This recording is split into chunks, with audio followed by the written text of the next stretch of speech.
Bonjour à tous, je suis très heureux de vous retrouver en Auvergne-Rhône-Alpes dans l'Allier. En effet, depuis de nombreuses semaines maintenant, le parc zoologique Le Pal nous ouvre les portes de son académie. L'objectif principal de ce programme de découverte est d'éveiller les enfants à différents sujets en lien avec l'environnement et d'en faire des ambassadeurs de la biodiversité auprès de leur famille, auprès également de leurs amis. Aujourd'hui, nos académiciens ont rendez-vous à la cuisine centrale afin de préparer les rations alimentaires de certains herbivores de la même façon que nous l'avions fait il y a quelques temps avec les carnivores.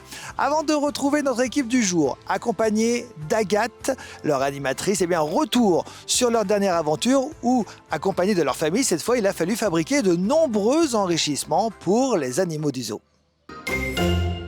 En effet, précédemment dans Zoo Academy, nos ambassadeurs en première année ont invité une personne de leur famille à découvrir leur activité hebdomadaire.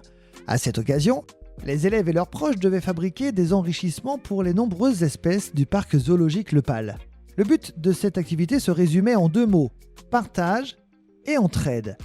D'un côté, les élèves ont apporté leurs connaissances acquises à l'académie depuis le début de l'année scolaire, et de l'autre, leurs convives devaient, eux, apporter les compétences techniques en matière de bricolage.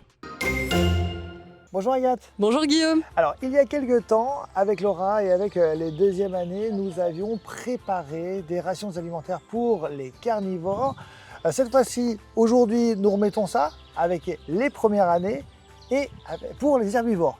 Exactement, on va aller préparer des rations pour des végétariens ce coup-ci, donc à D'accord. base de légumes uniquement. On ne fera pas de fruits parce que c'est des animaux qui, dans le milieu naturel, sont plutôt herbivores. Donc nous, il va falloir qu'on complète un peu avec des légumes pour être plus équilibrés dans leur apport énergétique.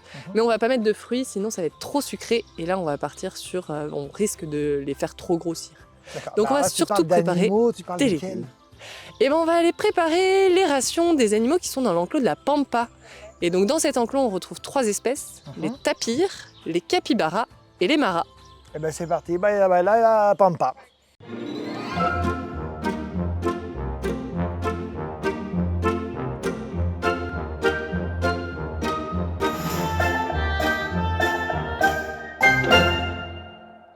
Alors, aujourd'hui, on va aller découvrir la cuisine des animaux.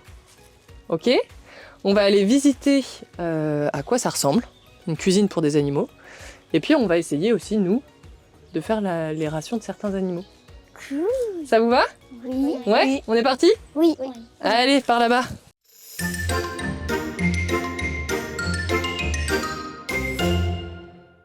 C'est donc à la cuisine centrale que nos académiciens ont rendez-vous aujourd'hui afin de découvrir ces nombreuses pièces et comprendre la façon dont travaillent les soigneurs animaliers lors de la préparation des repas.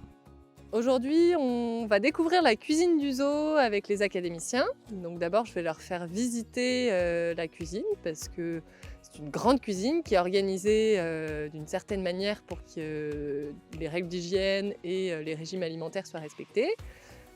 Donc on va aller découvrir tout ça. Alors ici, on est dans la grande salle de préparation de la cuisine. C'est là où on va préparer quasiment toutes les rations du parc. Okay, il n'y a que 2 secteurs où les rations de leurs animaux ne sont pas préparées ici. Est-ce que vous avez une idée de qui peut ne pas préparer ici, à votre avis ? Les volatiles. Les oiseaux ? Oui. Ouais, les oiseaux, les rations vont pas être préparées ici. Est-ce que tu sais pourquoi ? Bah, parce qu'ils mangent des graines. Alors, c'est pas la raison. Parce qu'il y a des oiseaux qui sont plutôt carnivores, qui vont pouvoir manger un peu de viande. Et pourtant, leurs rations ne sont pas préparées ici. En fait, les oiseaux... Comme on a des représentations sur le parc, ils vont avoir en hiver des entraînements, l'été des représentations, et le nombre peut changer d'un jour sur l'autre. Et en plus, leur ration, elle peut changer en fonction du poids de l'oiseau. Donc il y a tellement de changements à faire tous les jours, au jour le jour, voire à l'heure pour l'heure d'après, que ce serait trop compliqué de préparer les rations ici et d'ensuite envoyer sur le secteur. Donc pour les oiseaux, ils préparent sur leur secteur. Quel autre secteur ? Pour les mêmes raisons, il y a un autre secteur qui va préparer eux-mêmes leurs rations. Pour les mêmes raisons que pour les oiseaux, qui d'autre fait des représentations ? Les otaries. Ouais. Tout le secteur marin, l'Otariland, Ils vont préparer leur ration de poisson directement sur place parce que c'est pareil, pour chaque individu, ils vont s'adapter et mettre plus ou moins de poissons en fonction de son état, de son humeur, de s'il fait beaucoup d'entraînement ou pas, etc., etc. La partie où vous êtes, c'est la partie où on va pouvoir préparer tous les aliments pour ceux qui sont carnivores, donc qui vont manger de la viande. Et au contraire, de ce côté-là, ça va être la partie où on va préparer toutes les rations pour ceux qui sont végétariens ou herbivores, donc tous ceux qui ne mangent justement pas de viande. Cette séparation, elle est très importante, elle va aller jusqu'à l'évier. On a un évier pour laver toute la vaisselle des carnivores et un évier pour laver toute la vaisselle des végétariens. On a même des éponges pour la vaisselle des carnivores et des éponges pour la vaisselle des végétariens. Ah oui. Pourquoi on fait ça à votre avis? Pour pas... Parce que sinon, si on les nettoie, les carnivores, la nourriture des carnivores qui est sur l'éponge, ça va arriver dans la... Alors effectivement, ça va être une question d'hygiène, de propreté, parce que si un lion ou un tigre mange une feuille de salade qui s'est collée sur son poulet, c'est pas très grave. C'est comme votre chat, parfois, il mange de l'herbe pour se purger un petit peu l'estomac. Pour le lion, ça le rendra pas malade. Par contre, il y a des animaux qui sont herbivores. S'ils mangent une goutte de sang qui est tombée sur leur salade, en fait, leur estomac, il n'est pas du tout fait pour digérer ça, et donc là, ça peut les rendre malades. Donc c'est très important de garder cette hygiène, une partie carnivore, une partie herbivore. On va commencer du coup par le côté des herbivores. Donc là, c'est un peu... C'est pas en bazar, c'est plutôt bien rangé, mais on voit qu'on est en plein travail, puisqu'ici, on a les chariots de Nila qui aujourd'hui prépare les rations.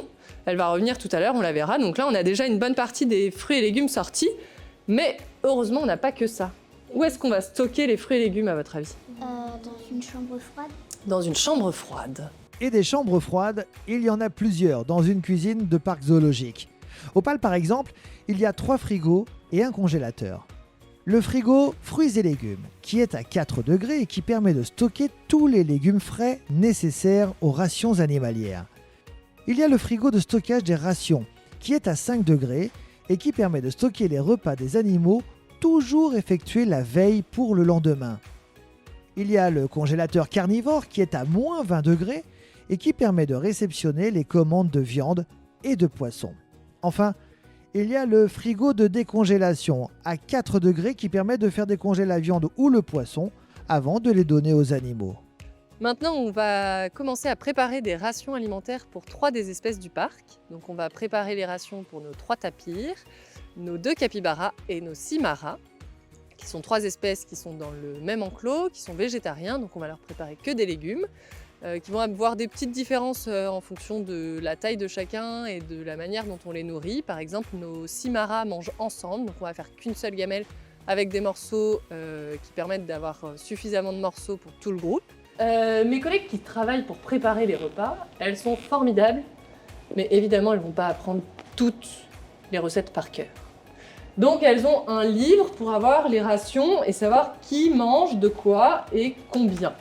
Ok ? Donc, il y a toutes les espèces pour lesquelles elles préparent ce qui est végétarien. Là, on ne va pas retrouver les carnivores dedans. Et du coup, chaque couleur est égale à chaque espèce. Alors, chaque couleur égale plutôt un groupe d'espèces. En bleu, on va avoir tous les primates.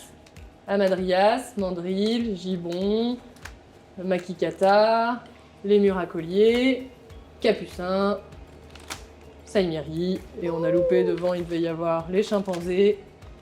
Ils ont 2 pages. Voilà, on a vu tout le monde. Et chaque espèce, par contre, vous avez vu, chaque espèce a 2 pages dedans. À chaque fois. Après, en vert, on retrouve ceux qui sont herbivores, qui mangent essentiellement de l'herbe, mais on va compléter avec des légumes pour avoir tous les apports de nutriments dont ils ont besoin dans la nature. On va devoir compléter. Je viens de voir que là, il y a écrit matin, soir. Là, il y a écrit matin, soir. Mais du coup, le midi, ils mangent pas? Ah bah alors, ça va dépendre des espèces. Il y a des espèces, si on regarde chez certains primates... Matin, voilà, là, goûter, soir. Il y a matin, goûter et soir. En fait, le goûter est plutôt en milieu de journée et le soir en fin de journée. Donc ça va dépendre des espèces. Le nombre de repas va vraiment varier en fonction de leurs besoins et de comment ils s'occupent dans le milieu naturel. Donc nous, il va falloir qu'on prépare pour ces 3 espèces-là. D'accord. Ok, capybara, mara, tapir. Alors, on a dit qu'on leur donnait des fruits ou des légumes? Des légumes. Des légumes. Donc ça va être une partie des légumes qu'on va appeler les légumes du groupe fibreux. Bah, ça va être tout simplement les légumes qui ont plus de fibres. Donc il va falloir regarder ce qu'on a dans nos légumes et préparer avec. C'est parti. Pendant que Jules et Lino s'attardent sur les fiches alimentaires des pensionnaires de la Pampa, Lou, Sarah et Marie-Lou s'attellent à découper les légumes. Au menu, chers amis, on vous propose du céleri, du concombre, des endives, de la salade ou encore des aubergines. Direction maintenant la plaine, à la rencontre de son premier locataire. Nous sommes allés à la rencontre des animaux dont nous avons préparé à manger. Il y avait des maras, des capybaras et des tapirs. Donc ça c'est un capybara, c'est les plus gros rongeurs. Il n'y a pas de rongeurs plus gros que ceux-là. Pourquoi il n'y en a que deux? Et bah parce qu'on n'en a que 2 et on espère qu'ils tombent amoureux. Pourquoi?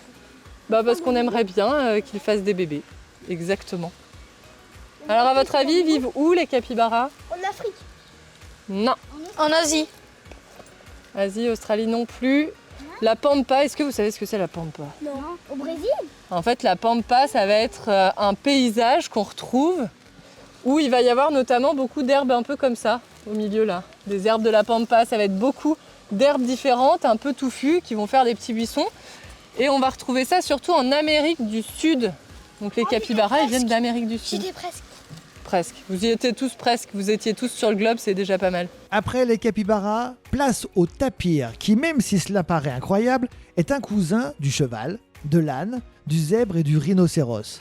Sa particularité, il a 4 doigts à l'avant et 3 doigts à l'arrière. Saviez-vous que grâce à son odorat exceptionnel, il est capable de différencier plus de 50 espèces végétales ? Et bien voilà les amis, c'est terminé pour aujourd'hui. D'autres aventures exceptionnelles avec nos académiciens très vite dans Zoo Academy. Vous souhaitez en savoir un petit peu plus? Restez avec nous, on envoie le jingle. La suite juste après. À très bientôt. Je vous embrasse, salut.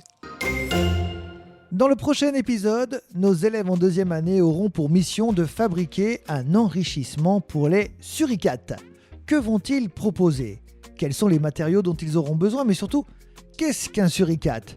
Vous trouverez réponse à toutes ces questions très vite dans Zoo Academy.